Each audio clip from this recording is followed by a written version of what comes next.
sync segments. This is not live. So if we can stay on longer than a couple of seconds, if it drops off, we can actually kick off again. That would be good. So this is Fam Like the Ghost Show. We interview indie artists from around the world. We're on Spotify. Anchor is part of Spotify. And we're on 11 podcast platforms. And so we're interviewing Esraa. You're in Norway, right? New Zealand. New Zealand. Okay, yeah. Yeah. Down the bottom of the world. Almost right. Yeah. but yeah, so yeah, it's really cool that we can talk to people, in a totally different part of the world.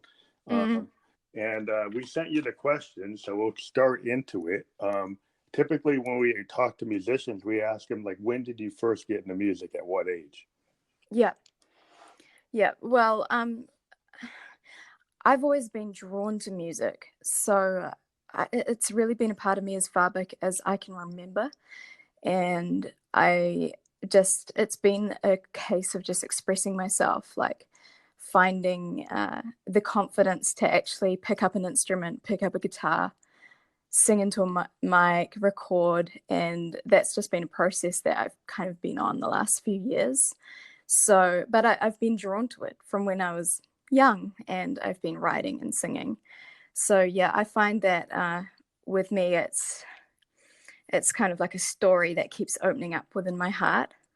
Because I was reading your profile on SoundCloud, on Spotify, and it says like you started writing and singing only a few years ago. So that kind of implies, at least that's right, professionally, maybe like less than 5 years. But yeah, but you were doing it before that. Yeah, not in that way.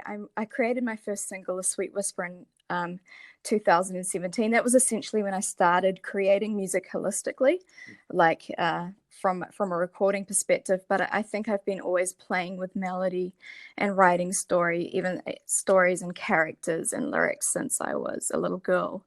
So it's just I guess it's been evolving over time. Yeah, that's interesting, because a lot of artists I talk to, they do say that it's kind of like part of their DNA. It's like they feel like whether or not they were going to make money, they were going to create art, and then they found a way to actually market it or get it out there in the world.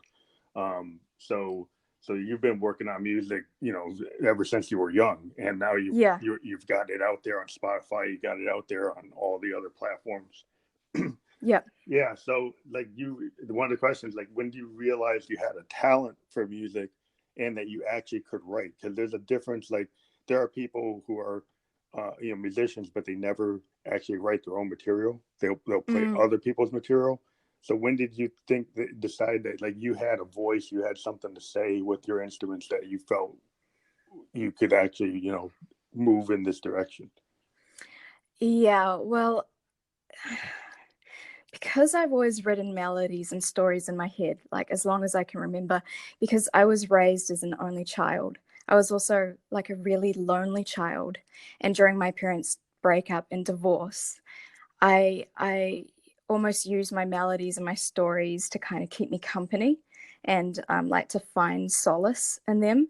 And so I began to put it together. I found that my gift for writing within like just in a journal, and also my gift for melody, I found that the two of them actually worked together, and I began to formulate that and then study the craft of songwriting. And so that's been a journey that I've been on. And so I guess in a funny way that I just threw myself into it, and it became my friend almost. Writing my own material is like a total release for me, and I still don't know if I have talent for music, but I definitely know that I have to write, and I have to just keep pursuing that craft. And I definitely feel you have a talent. You kind of channel Tori Amos, you channel a lot of like new kind of synth wave, dark wave sound. I find it really interesting. Yeah. So what I also have found, like, in a lot of artists, that they actually do use their music as like a catharsis. They use it to kind of work out their own, things that are going on in their life. And, poets and musicians and painters always seem to, they take something of themselves and they put it into their art. Totally. And I think it's like, I'm the same way. I write, I have a home studio, and I've been writing since I was like 17. And I didn't start getting traction until I'm like in my 50s. I didn't get signed by a label until I was like 51. But I Wow. just kept on doing it because I just felt like it was something that I used to express, my own personal issues. And so, yeah, I think a lot of times, musicians, some musicians want to get, on the train and be super popular. And if they don't, make it, then they don't continue. But other people, it's like part of their DNA, like I said, and they just Mm, keep on doing it until like an audience actually then finds you, because you just keep on working and you never know what's going to work. And failure is not a problem. I think as a musician, you keep on doing what you're doing and you find new ways to do it, and then suddenly audiences like find you because mm, they can relate to what you're doing. And you never know yeah. what's really going to kick it off. You just keep on working, and then sometimes you just find the audience finds you and you find them. But Yeah. so what were your influences or reference points when you're writing, your favorite artist that you were influenced by, to kind of like give people like a feel for like what kind of music like you are inspired by? Oh, that's a good question. So I really take my influences from almost any art. I will talk about like my music, but I find that it's not just necessarily musicians I get inspired by. It's anyone who can actually like channel emotion and be able to capture it and then bring it into a physical form. So I'll find acting. I'll even find like fictional characters, and I'll find them inspiring. And I'll just take parts of them that I really enjoy, and I'll almost like put them onto myself and like write from their perspective. In terms of music, I think that I grew up. Well, I there was a band called Under Oath, and that was kind of like defined me. It was like the anthems of my youth, and it was kind of like a big underground. It's like heavy metal, so anything kind of dark and with a little bit of dance, definitely I get drawn to. But I really, to be honest, when it comes to genres, I find that genres like influences, they're a bit like relationships for me. I'm not really ready to commit to any long-term Oh, okay. genre or relationship with genre. So I basically am saying like I'll just take from a lot of different influences, just arts of all kinds, of all forms that I find drawn to, that actually capture that emotion. I find that pretty influential. So anything that takes me to a deeper experience or a new world. Yeah, I would say like when I do my music, I pull from people like Sun Ra, is like very Yeah, experimental jazz, and then I go toward like Hendrix, and then I'm into progressive, like synth bands, or keyboard bands like Yes and Emerson, Lake and Palmer and Tangerine Dream. That's because I'm I'm a keyboardist. I'm a yeah, synthesist. I use modes. I use analog synths. I actually create stuff from scratch, which today it's kind of rare because everybody's using soft synths and plugins. But I mm, kind of record in an old fashioned way. yeah, yeah, I don't use a DAW. I go directly into like a Zoom R24 and yeah, take modes and profits and Rolands and record them kind of like stream of consciousness.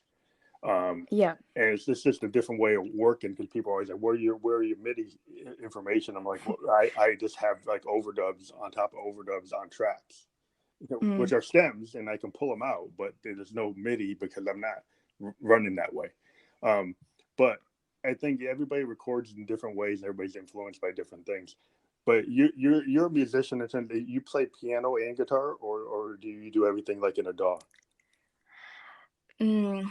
I all my when I start writing or formulating songs, I I generally just start off pretty basically, actually, like on guitar, and or I'll work with somebody playing guitar, or I'll have even just on my iPhone, I'll have like a melody or a recording, and I will just bring that. I'll we'll formulate the chord structures out, Yep. and we'll like begin to basically compact the song and kind of create it, and then it'll move off into the DAW. Logic Pro X is what I use, but and so I think it just definitely begins with just quite simply on guitar melodies in an iPhone, and then kind of gets moved off into production where that takes a little bit longer, especially when you haven't trained in it in particular. And for me, a lot of the time, music making has been a little bit like groping in the dark, just trying different things until they fit, and going for like the song or the sonic space that I want for my song. And that changes. And like I said, I'm not really ready to commit to a genre or a particular style, because I think I'm still finding myself as an artist, and even as a vocalist and just as a writer. I've just got so many ideas, and yeah, and like I say, I draw from all sorts of influences: actors, actresses, musicians, characters, stories, and I'll just formulate them, even books. So yeah, I'm really taking from anything. I mean, people who actually see my iPhone and take out and have a look at my music collection, or they'll be like, "Oh my gosh, your taste is so eclectic. You've just got everything from every style." And so I'm not like adverse to any particular genre or style. I'll have a good listen to anything. And yeah, also it depends on my mood. I mean, like if I'm going to listen to other people's music, like if I want to feel deep, I'll go listen to something deep. If I want to feel party, I will, go listen to something fun. So it's pretty simple. It's like kind of like just a mood thing for me. Yeah. Well, that's interesting, because a lot of artists I talk, there are some people that are into like genres and they're very like, tied to a genre. Like if you look at a lot of EDM DJs, they're kind of stuck in the drop kind of structure of EDM, and they don't go and try to, mix it with jazz or mix it with country or mix it with hip hop, or they kind of stay within the structure of a specific genre. And I've always found that artists that I'm interested in, that I get drawn to, are kind of cross genre artists that seem to do like a stream of consciousness kind of recording, that they, because if you listen to your tracks like Ginger Kisses and Rich Young Ruler and Sweet Whisper, they start off with different instrumentation. Sometimes it's piano, it's synth, it's guitar, and you have this like a sound painting style, which Hendrix brought up back in the 60s when he did Electric Ladyland, and somebody asked him, what is this sound? And he said, well, it's like a sound painting. And it was the idea of this atmospheric sound. The Electric Lady kind of is that way. It's kind of very progressive. It's somewhat like Yes or Genesis, kind of before them. And it has this kind of feel that it's like a sonic painter. And I think that's always appealed to me, when artists kind of can paint a picture in their music, that you can hear a story. It's not always about like a banger kind of club beat.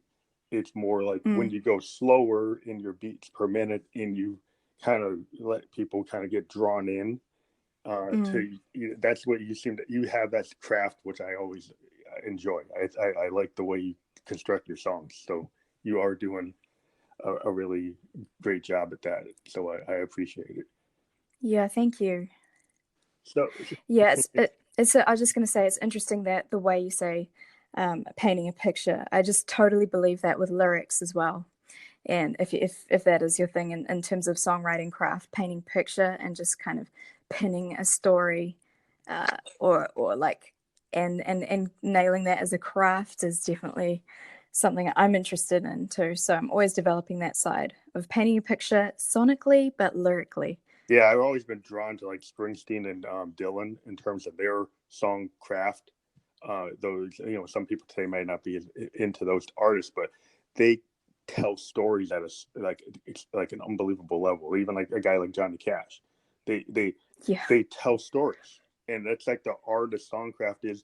Like if you go back to like the Canadian American band, the Band, they used to back up Dylan. All their songs actually tell these like Americana kind of folk tales. And that structure, even in the modern world, I'm a keyboardist, I'm kind of electronic musician. I will always tell people I'm really into Dylan and Cash, and it's like, well, what's that have to do with electronic? It's not really. It's more the songcraft of the lyrical capabilities of those artists. That always drew me in. I mean, even a guy like Conor Oberst or Carole King or you listen to this, or Neil Diamond. If you look at the great artists that have this capability to be able to relay a story and then put it into song, I've always liked to study that. And then on the flip, I would listen to like Coltrane or Sun Ra or Mingus, because I'm a keyboardist and I'm into jazz, and I think that gives you like some bones when you're doing your work, that actually think about classical structures or think about like jazz structures. It just adds to your sound. If you look at like hip hop, Kendrick Lamar, there's a lot of people that are mixing genres, and I think that a lot of people are very interested in that type of music where you cross genre. You mix classical, like progressive, and you mix jazz, you mix hip hop. If you take all these things that are out there and you just kind of like pull from the ether of all the things that are out there, I think that's what pushes music forward, when artists are willing to like not be tied down. So I find it very encouraging when I talk to artists like yourself that are going that way. Yeah, yeah, yeah. And I find it encouraging too when I when I actually manage to make two different sounds, or take from two different places musically and actually make them congeal within Yeah. the door, like the DAW. So Yeah, yeah. it's interesting how you could take a sample, or you could take a homegrown like sound file that you create from like a Moog, or you create from a Teenage Engineering OPZ, or you pull from like from like Logic or anything that there's so many sources of sound, and you have your feelings as an artist. And some songs they like I tend to use a lot of modes, but sometimes I'll use a sample off an OP1 or an OPZ, and it's kind of like whatever I think is going to serve the song. I'm not really Totally. tied to it. Like if I'm feeling melancholy, I might pull something that's like jazz, like Coltrane or something, and pull something in. And if I feel funk, I'll be pulling like a Bernie Worrell kind of P funk.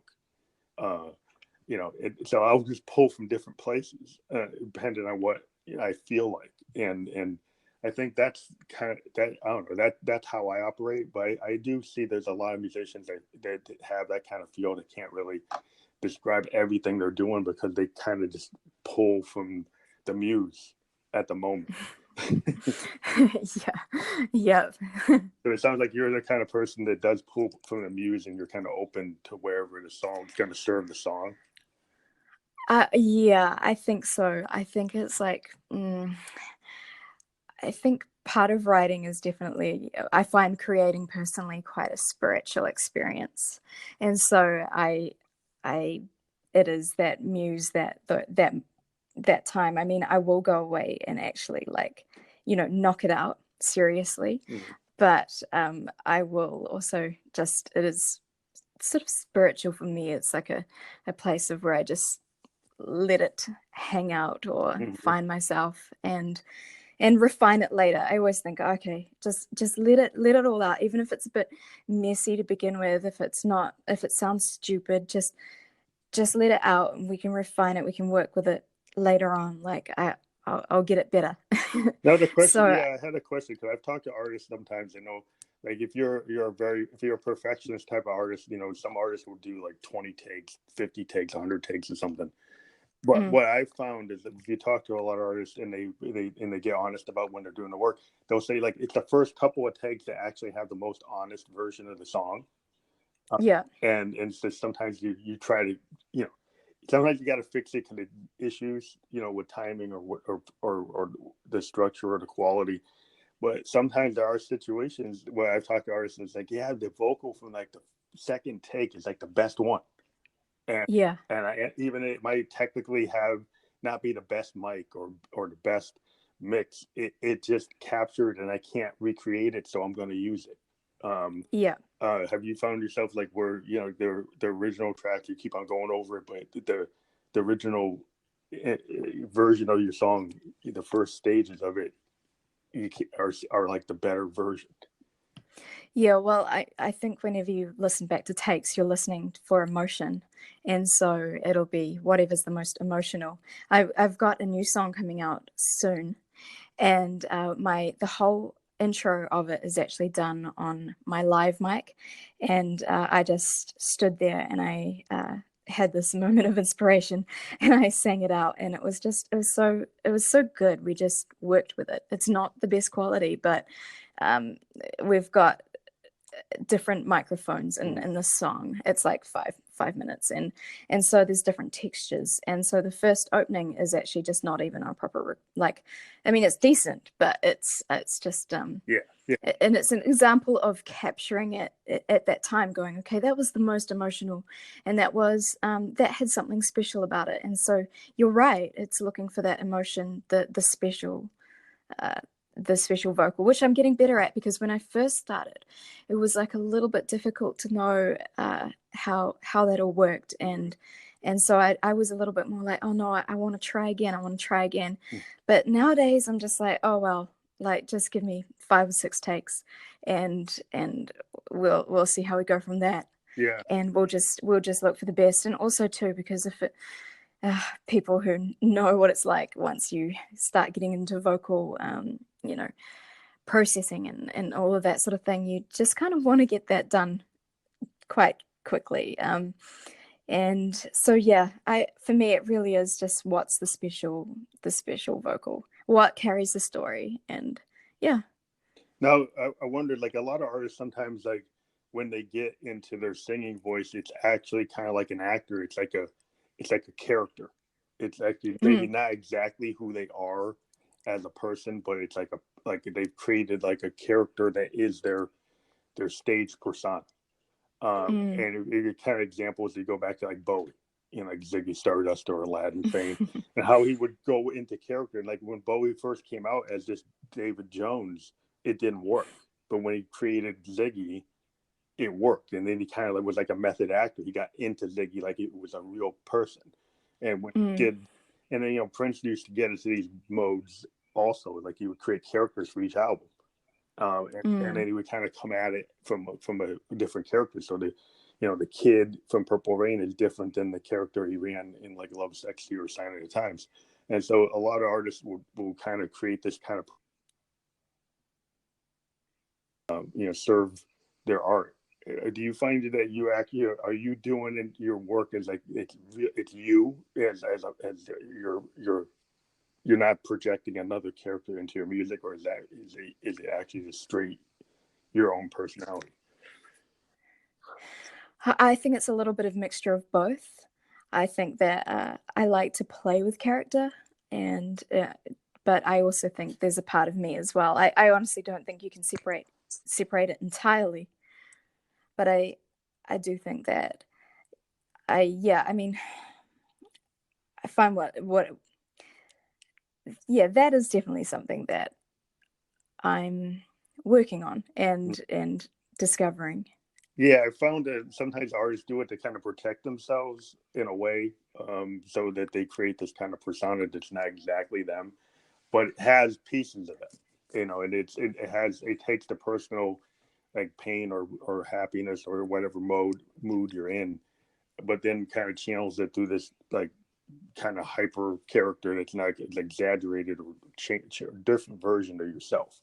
Um, yeah, I just find it's interesting that when you see a lot of artists, I've met, people in New York City and they had this persona, but when I actually talked to them about like the work, their persona was like not what they projected. Uh, like a hip hop guy, they looked like really tough. Like, and then when you talk to them, they were talking about logic and everything like they were an engineer.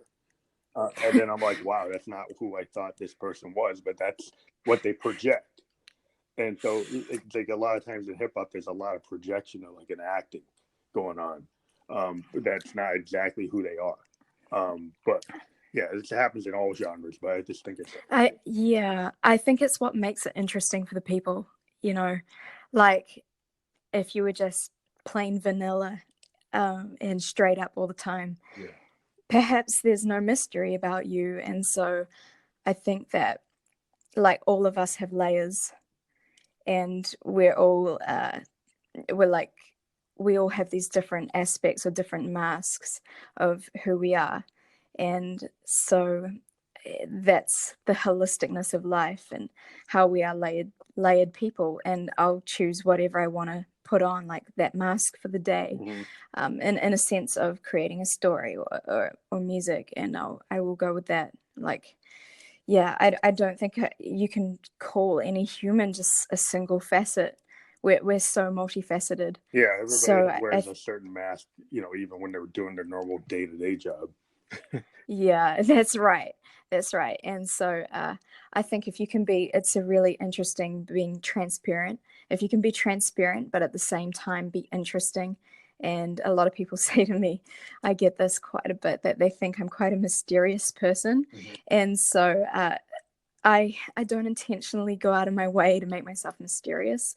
It's actually just, I feel like that's who I am. But it also plays quite well in terms of my mind and how I get to develop my art and craft. And yeah, so I think that creating characters or just some people, a lot of artists maybe are quite shy, and so like we need to Yeah. find our superhuman strength to go out there and actually like put our art on display or perform. And we have to almost, there's something like we can get behind that different persona, like that superhuman persona, Yeah. and get in there and really work it and allow that part to shine. Because I mean, you just want to display that goodness and that fun. Yeah, I think it's interesting because a lot of times, like a lot of artists, you go back in the history of like famous artists, and they will present themselves as like super confident. You know, you get a guy like, you know, again, Prince was like a really good example. He could be on stage and just own it, like he was like a king, you know. But if you talk to him in his personal life, he was like painfully shy, really Yeah. hard to pull anything out of him. He just didn't really communicate that well. And you know, even Mm. like Hendrix, there were stories that he was like bombastic on stage, but very kind of like he was always kind of in like a blue mood. He was like not what he projected in like real life. He was like a little bit more complicated, and it was not easy to pull stuff out of him. And it's interesting that a lot of these artists would project this like hyperbolic example of themselves on stage, and he was like, wow. And then when you meet them, they're like not that way at all. And I think it is like part of like when you get on stage, you can kind of, as an artist, once you find that way to do a stage persona, you kind of get lost in it. You kind of get you when you play live. I played live, and you just kind of fall into it. Like if you're like a jazz musician, you just get into the song so much, it doesn't even really matter like what's going on around you. You just get so into it that you just to kind of lose yourself in the music, and you just project the kind of power that the muse is giving you. I do believe music is very spiritual. I have a Native American kind of background in my life, and I just like I kind of pull into that kind of spirit animal, you know, something. You know, I'm a Blackfoot Indian, and I just feel that you can pull from nature, you can pull from the surroundings, and you just kind of pull that energy and makes you stronger in that moment. And you know, like your vulnerabilities drop a little bit. But it's just interesting how artists are able to project what, you know, people who knew you like when you're younger, and then they a lot of times people are very surprised when they see musicians like they're like, I did not see that in that person at all. You are spot on. Yeah, totally. But yeah, so have you done a lot of live performing or Yeah, so I first started out, I'm going to be entirely honest with you. I first started out playing live in church, actually. So that was where I kind of got my first live experiences, which is kind of different because it's not exactly like you can be yeah, not like a complete, yeah, you can be a complete crazy person. But however, it's a good place to start. You know, it is giving you that experience, I guess. And so I was eventually asked to play at different events around the country, like in New Zealand, which I would do. But, you know, in the finish, I actually felt too comfortable in that space of church. Like I wanted to explore more than just sort of the contemporary church writings and style and that musicality, and I couldn't shake off my desire for this exploration of furthering myself.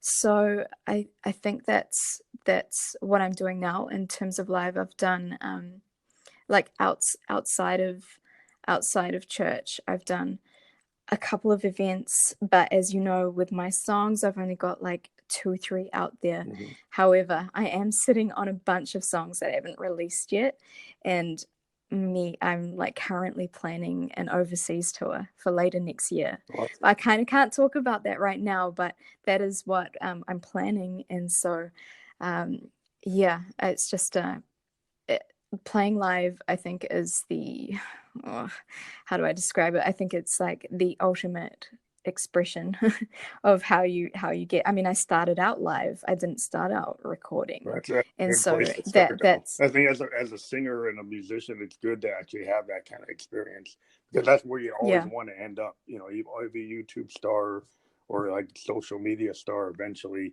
gets out on a real stage, and having that exactly. experience at the beginning rather than, you know, only getting it after you get that YouTube. You know, I think it's actually good for you as an artist to have that experience. Yeah. But yeah, I was reading that you have over 1 million views on your production videos, which is probably going to help on your tour with your audience. You know, to actually have your audience there, you know, to follow you. And I think that's really interesting too. Because maybe you can talk about like the process of how you create your videos, and because everybody says, you know, a lot of times, you know, everybody, you know, when you listen to a song, you can kind of picture it. The fan can picture what they want to picture, but when you create videos, the artist is kind of that's their vision of that song. And so when you create your videos, how much involvement do you have with your directors on what it looks like, or do you let the director kind of interpret what they think your song means? Yeah, well, I I'm I basically take over that whole side of things. I don't take over because I have no one I'm currently working with, so I just design the whole thing myself.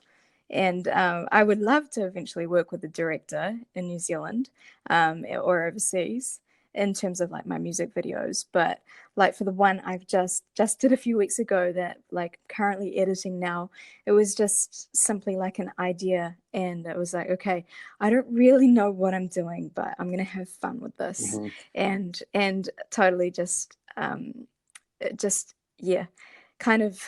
I think when it comes to screen and music, I think they work really well together. And yeah, it's something, yeah, this like it I really enjoy that expression of art. So Yeah, yeah, because it's I'm like a hoping to do different. way more. Yeah, because I mean, see, because Yeah. sometimes when you do a video, like I do a lot of like kind of psychedelic, electronic stuff. I was like inspired by like Andy Warhol when he used to do with the Velvet Underground. He used to do this kind of very psychedelic, Pink Floyd, this kind of weird stuff going on behind it, and that's not doesn't necessarily mean anything, but it's visually interesting. It's kind of like when the early days of MTV, you used to have video directors that would take a song and then the video had like nothing to do with the song. You know, it was just like I was just going to make an artistic visual interpretation, and a lot of times it's very like stream of consciousness or just, you know, have a storyline that totally matched the song. Um,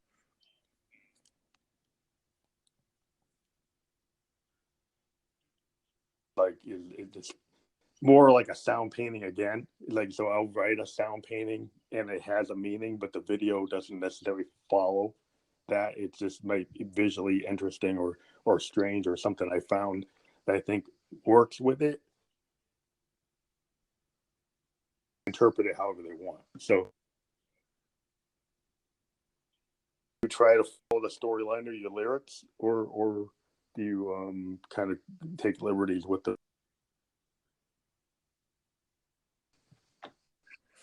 I think it's important to, for me, I think it's important to have both so that you can keep the like listener and the watcher interested, but you also, yeah, I think it's just important to have both. So a little bit of structure, but keeping the interest alive too. Yeah, I think it's like whatever's going to serve the video and the song in the same way. It's like you have some tangents to, you know, you have things that that are true to what the original concept is. You want to keep them in, they think it's people are going to want to watch it. They're not going to turn away from it. So you have to have Exactly. some way to make it work. So I think Yeah. whatever it is that artistically makes it work, it's just another medium which you can use, when you go on tour, or you can have things going on behind you. That could be like, I'm very much into like rock opera. I'm a child of the 70s. I love Tommy. I love Quadrophenia. I love a lot of like, Lamb Lies Down on Broadway. So I've actually created like electronic music rock operas in my catalog, because I find doing something like that, like a sound painting that actually tells a story. That's a very interesting genre. In hip hop, there seems to be a lot of that going on. Concept albums within the hip hop genre are very big. It's not as big as in progressive rock anymore, but it seems like that hip hop genre has found that tool of telling a story and a concept, and then having visuals to go with it has always been something that a lot of bands in the 70s used to be into. So if you visually, like when you go on tour, maybe are you gonna have an album to go with it, or are you still working on your singles as like individual releases? I think that because I've got about 8 to 10 songs, I'll probably release them as singles and then tour them. Yeah, because that seems to be like the kind of trend in the industry now, is to release a lot of singles and then have them out there, and rather than having a full album. Yeah. Because when I joined my label, I actually have the ability to put out a lot of singles, and they'll let me put out one album. But I've been kind of hesitant to put out the album because I've been like watching the performance of all the singles I put out over the last 7 months. And based on the feedback I'm getting from the audience, I'm kind of figuring out what I could put together based on the interest in the singles I put out. But then again, Totally. sometimes if you have an album, there are songs, even if they haven't really gained traction, they're part of the concept of the album. And so I would probably still include them, just because there's a theme to the record. And even if the song, it's like a deeper track inside of an album, and that doesn't necessarily have to be popular, but if it's still part of the concept, I would probably include it. Yeah. So that's the difference. Like with an album, like you could have songs that maybe aren't going to be singles. Then you have your singles in there, but the album allows you to have like a whole concept. So are you interested in an album? Artists today that seem to kind of feel that albums don't work as much as they used to. Yeah, I mean, I really want to do an album one day, but I think that I need to just kind of get a few different, find out for me what works, and for my fans, like what works and what they like, what I like. And then we will get an album together of what everybody likes. Yeah, so a lot and of package that so up. a lot of the songs Because you're holding on to, would they be part of a future album, or you just all would be single releases at this point? I would say at this point, single releases, to kind of keep up my output. With like an album, maybe people would, they don't make, I think like an album's almost like when people just want to sit there and play, like, oh, how do I say this?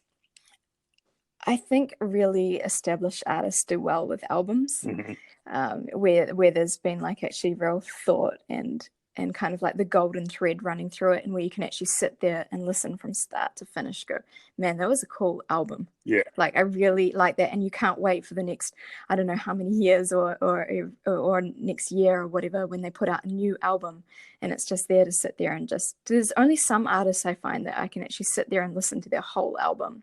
Yeah. So yeah, I would like to get to that point one day where people could actually sit there and listen to my whole album start to finish and go, oh my gosh, I love it. I can't wait till when she does the next one. So yeah, I'm just, that's like kind of, future plan. Yeah, future plan. But I think there's probably a lot to it. And also I obviously don't have a band Yeah. and all that. So there's there's that side of things too.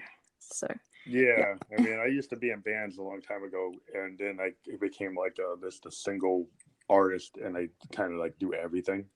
So Mm. kind of like my heroes, like Stevie Wonder and Prince, like they were guys that would just sit down and do the whole thing.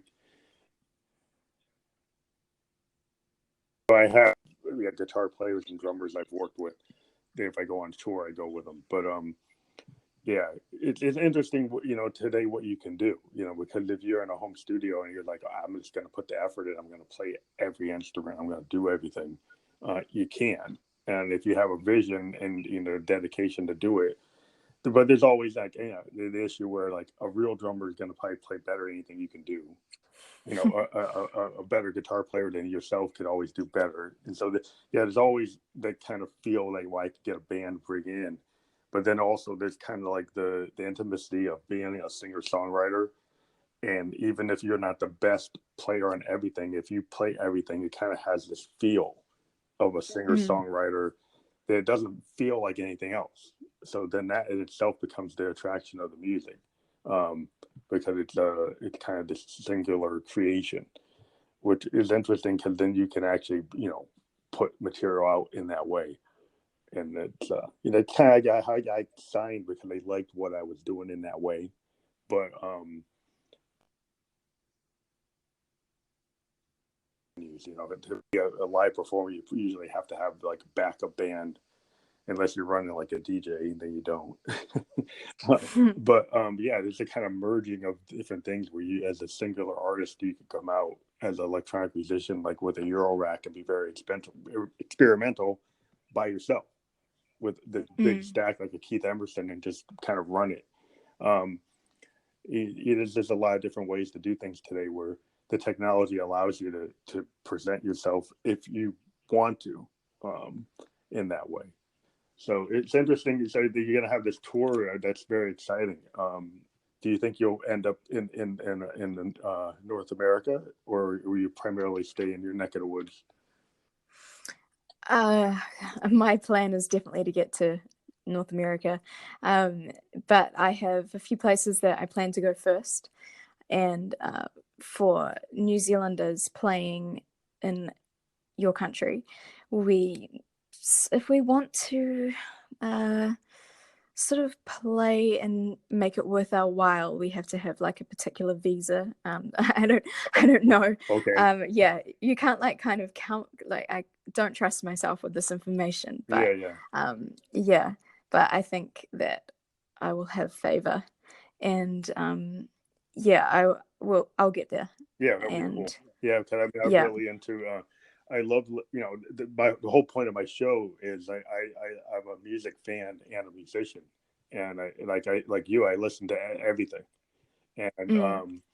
I just decided that I saw a lot of people on the net that were charging artists to talk, and they were charging like exorbitant fees. And I'm like, well, I just want to talk to musicians because I'm a musician, and I think they should just be a free forum to be able to Totally. exchange ideas. And through this podcast, I've actually done collaborations. I've actually met artists, and we had like-minded, and we put out projects. And it's just interesting.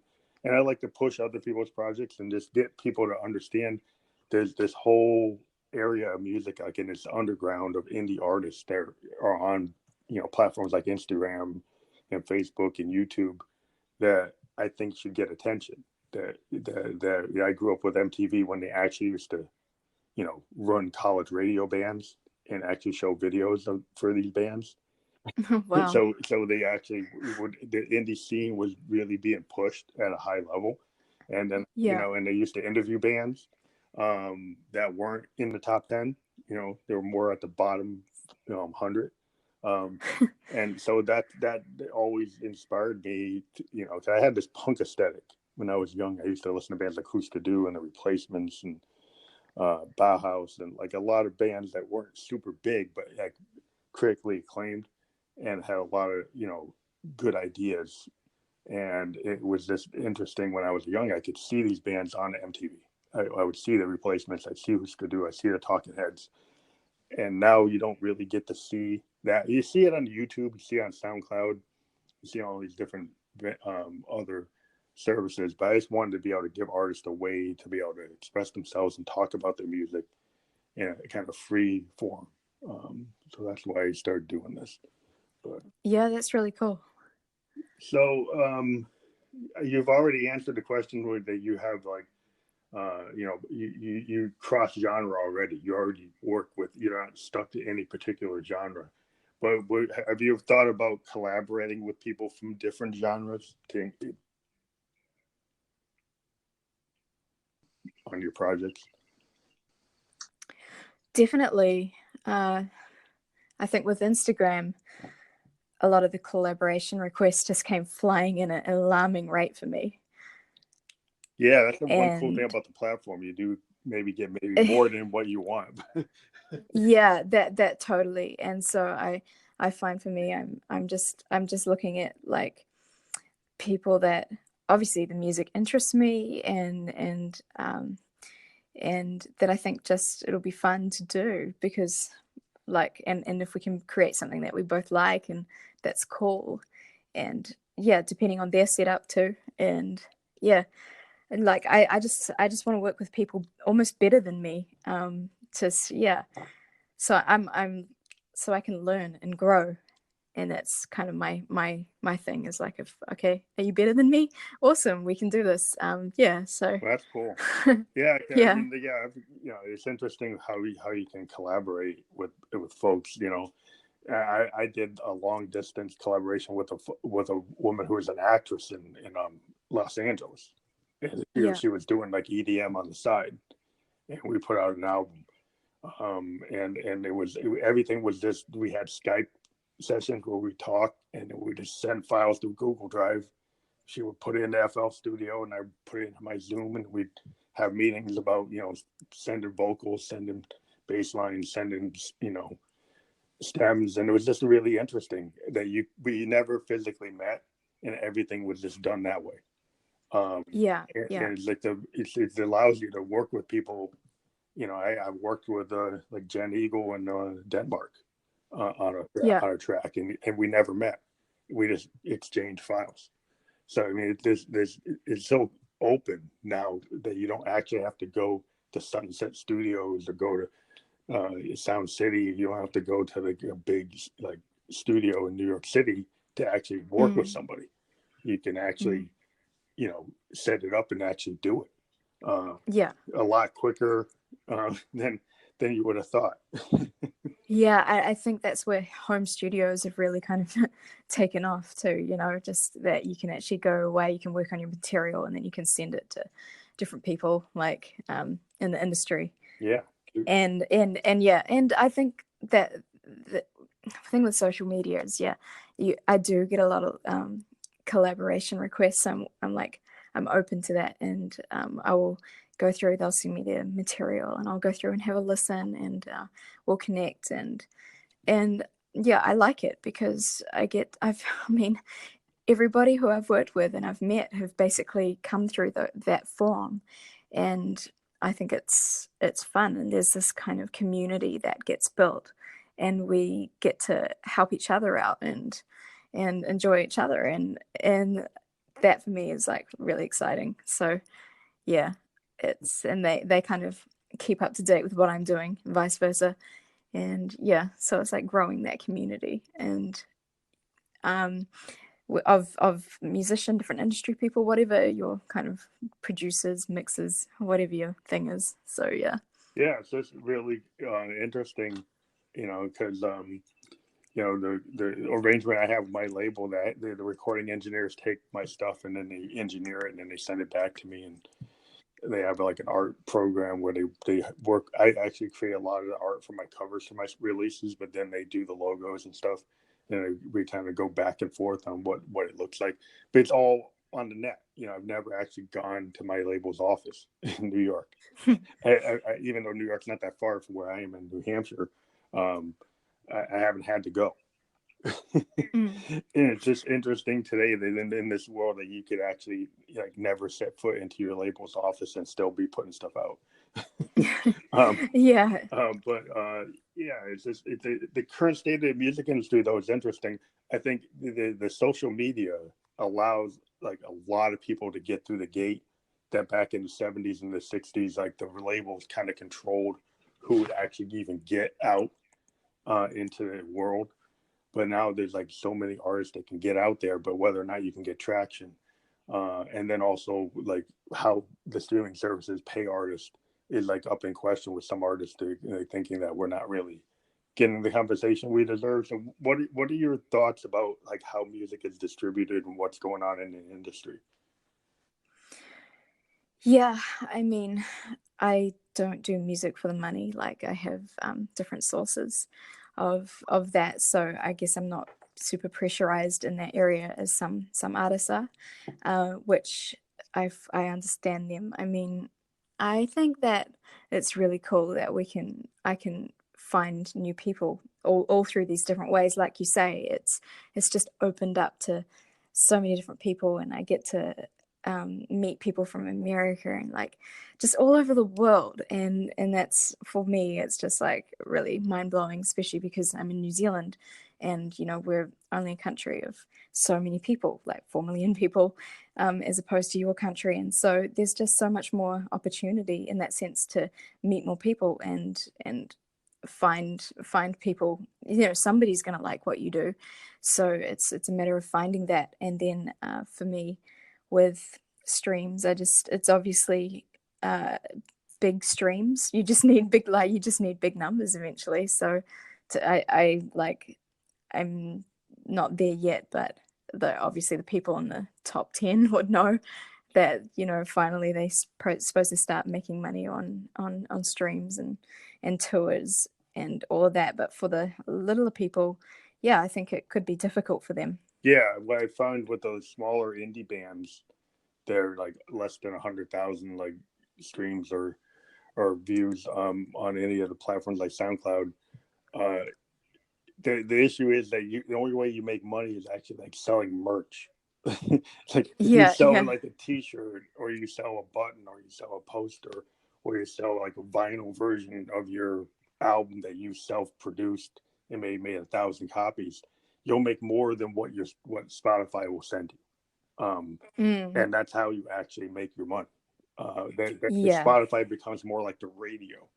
The Yeah. SoundCloud becomes more like the radio to get you out there so you can get into a club in New York City, but you actually Mm, make money because you sold like 200 copies of your vinyl at New York venue. Is mm, how you actually made your money, which is where you get an advance and they have a tour manager and have all these things, and they'd have people putting your songs on the radio with the DJs system on the radio networks, and you would get the money from your sales in the record stores. Um, but now people don't really buy records, except like what I found is they buy them in at least the U.S. If you play a show and you bring your vinyl or you bring a cassette or you bring a CD, you will sell that physical copy at the show. But yeah. you have a hard time selling it on the net. Yeah, yeah. Yeah, you have to get really big to be able to sell it on the net Mm, at a profitable level. Um, that's where it seems like the way the industry is right now. yeah, yeah. And so I think it's utilizing what we have and how it is now to just keep on growing, just keep on moving forward and kind of pushing like pushing ourselves into that position where we just keep on gaining more fans and more people, and we're connecting and we're growing and putting out more content and more songs and using what we have for our benefit. So yeah, in terms of like the industry honoring artists, uh, that I mean it's such a big thing, and I suppose that's why they have all sorts of lawyers and people looking into it. And yeah, I obviously the more money artists can make, Yeah, I think definitely the better. yeah. I think it's just So people I have been kind of concerned about the rate that people get paid, or even Yeah. crediting the plays accurately.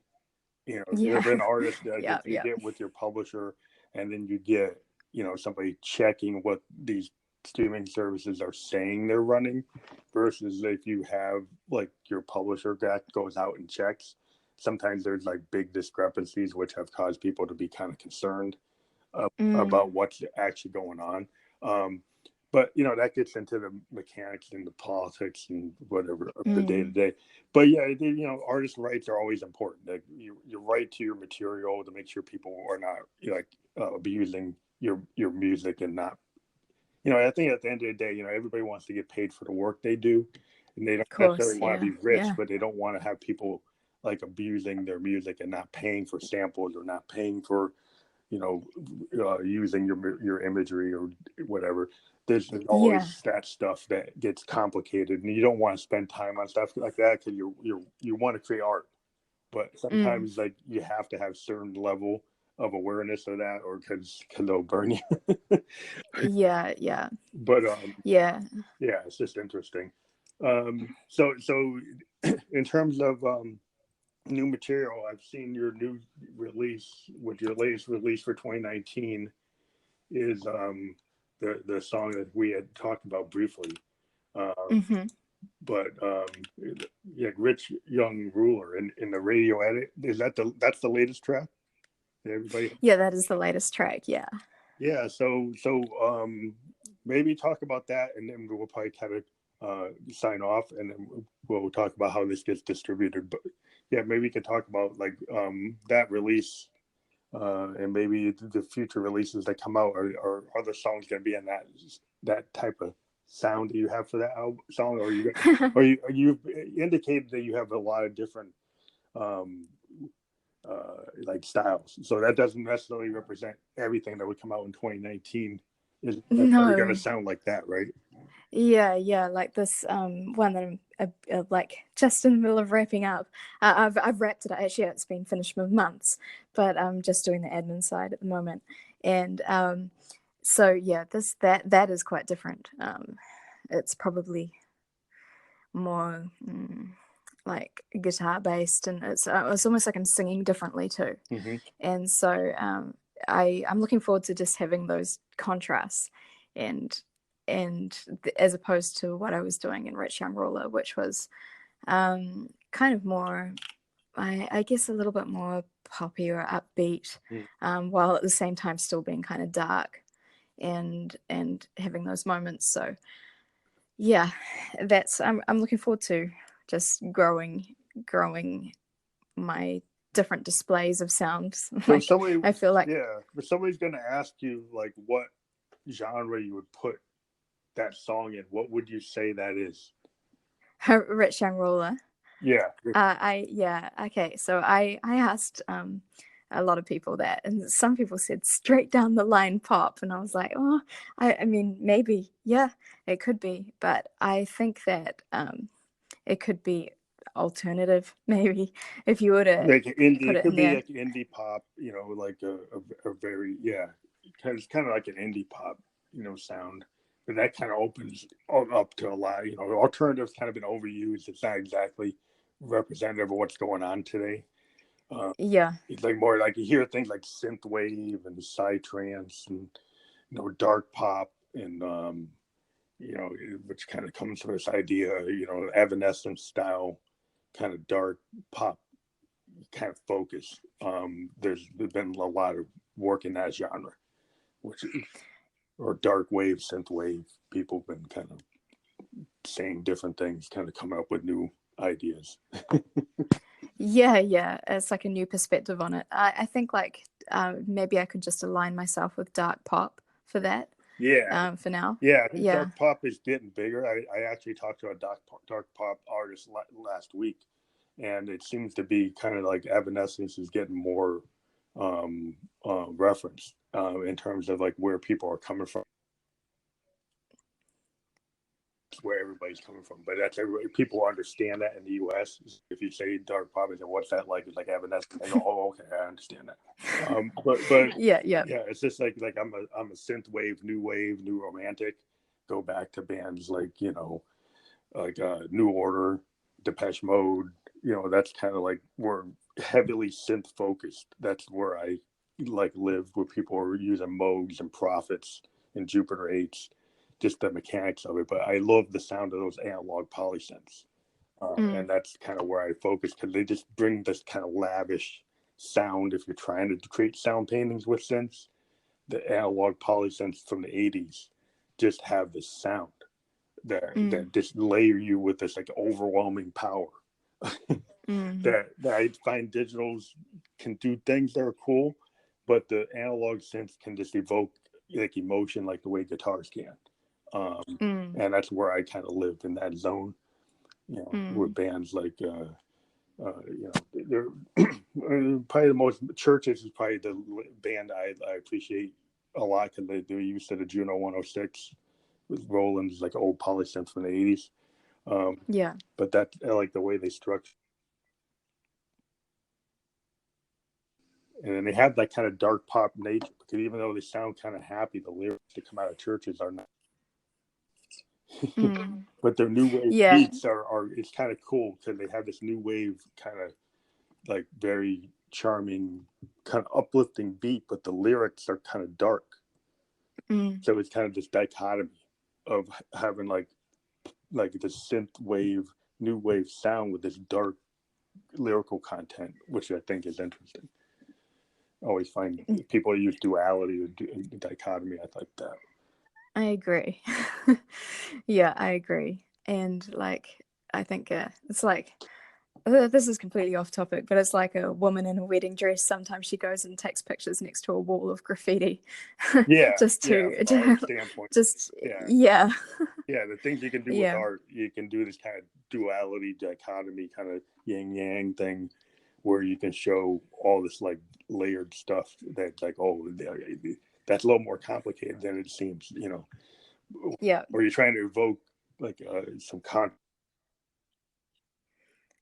things. Exactly. Yeah, which you always want people to be kind of drawn in and not pass by something. So you have to kind of, you know, put the red flag up a little bit as an artist and try to like draw somebody in. Yeah. So you got to create the first couple seconds of a song. You got to get them to not skip it. So you got to find out like what's going to really, in the first 20 seconds of the song, get somebody to, so they don't hit the skip. Yeah. So as an artist, like, how do I draw that? As an artist, what's gonna work? Yeah. Well, it's great talking to you, Esraa. What we like to do is we've had people come on 3-4 times to talk about new material or new releases or tours. So in the future, if you have a lot of new material to talk about, we typically have done episodes where we've actually kind of previewed people's albums and discussed tracks on new releases. Like if you have things that you want to put out and talk about in the future, if you have like a bunch of singles and then you want to talk about them in the next couple of months, you could come back on. That's great. Yeah, that's good to know. Yeah, so we're very happy to have you on. We're on, like we said, we're on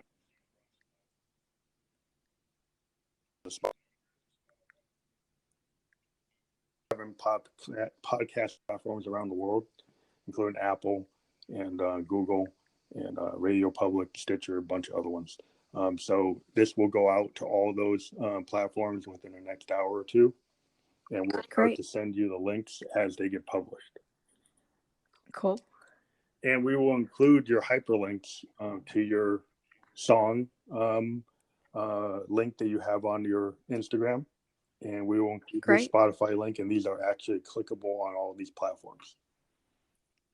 Cool. Yeah, and Instagram also we'll create a highlight on the Phantom Electric Ghost Expansive Sound Instagram that allows people to click directly to the Spotify version of the podcast. That's awesome. Yep. So we are happy to have you on, and have a great evening, right? It's evening in your area. It is indeed. Yeah, I'm going to start my day today and have my breakfast. Yeah, you were up early. Yeah. That's for sure. Okay. Well, we're glad to have you on, and thank you very much for being on the Phantom Electric Ghost Show. All right. Thank you so much for having me. Okay, bye. Okay, bye.